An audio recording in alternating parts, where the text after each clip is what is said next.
Created by artist Christy Symington, this sculpture depicts Olaudah Equiano, a key figure in the abolitionist campaign. Olaudah Equiano, who lived more than 200 years ago. In Nigeria, where he came from, they pronounce his name Olaudah.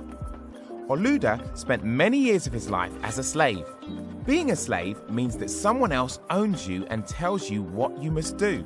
Slavery is a terrible thing, but sadly many black people were slaves at the time that Olaudah lived. Olaudah wrote a book about what it felt like to be a slave. It was a book that helped to change history. Olaudah was born in the African country of Nigeria in 1745. He was born to a very important family and was meant to become the leader of his people. But when he was 11 years old, he was taken from his village and sold to be a slave. He was put on a big ship with other slaves and sent across the ocean, first to the Caribbean and then to America.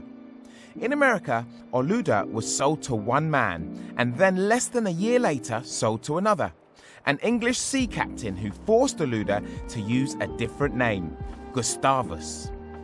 Olaudah's new master brought him to England before setting off on journeys to many different countries, taking Olaudah with him as his slave.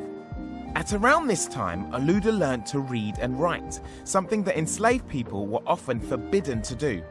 Then in 1762, Olaudah was sold again and taken back to the Caribbean, and then sold for the final time in America.